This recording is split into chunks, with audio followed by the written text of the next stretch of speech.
¿Sabías que si pesáramos tan solo un solo átomo de carbono, su peso, su masa sería tan baja que ni siquiera nuestras balanzas más sensibles podrían detectarla? Por eso los químicos tuvieron que ingeniárselas para hablar de masas relativas y no de masas absolutas. Y ahí empieza toda esta historia impresionante de la masa atómica y la masa molecular. Cuando hablamos de masa absoluta, nos referimos a la masa real de un átomo o molécula, que está medida en kilogramos. Por ejemplo, un átomo de hidrógeno tiene una masa absoluta aproximada de 1,63 por 10 menos 27 kilogramos. Pero claro, imagina escribir esto cada vez que hablamos de átomos. Sería un dolor de cabeza. Para hacerlo más sencillo, usamos la masa relativa.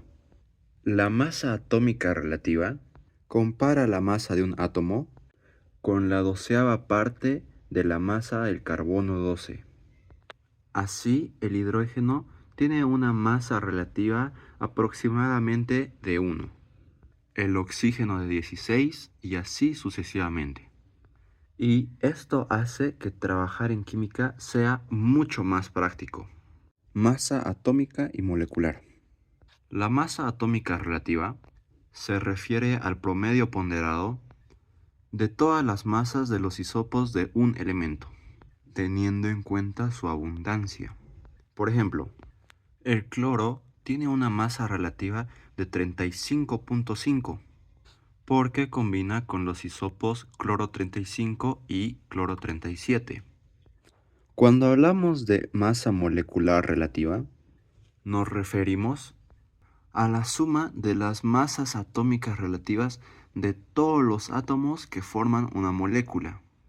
Por ejemplo, el agua, H2O, tiene una masa molecular de 18, porque sumamos 2 por el hidrógeno y 16 por el oxígeno. Y para poder trabajar en el laboratorio, además de las masas relativas, usamos conceptos como atomogramo y moleculagramo. Un atomogramo es la cantidad de un elemento cuya masa en gramos es igual numéricamente a su masa relativa. Por ejemplo, un átomo de gramo de carbono pesa 12 gramos. Y de forma similar, una molécula gramo es la cantidad de una sustancia que tiene una masa en gramos igual a su masa molecular relativa. Ahora, ¿cómo determinamos estas masas? Existen varios métodos, pero el principal es la espectrometría de masas, que permite separar los isótopos y medir sus masas exactas.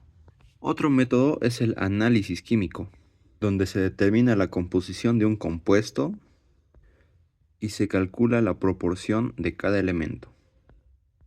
Gracias a estos métodos, hoy podemos conocer con precisión la masa de los átomos y moléculas, y entender mejor las reacciones químicas y las propiedades de la materia.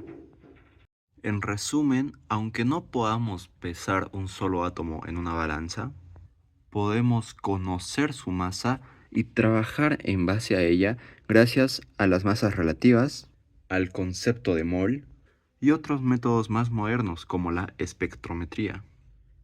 La próxima vez que veas un vaso de agua o un trozo de metal, piensa en todos los átomos que, aunque invisibles, tienen un peso definido y importantísimo para la ciencia.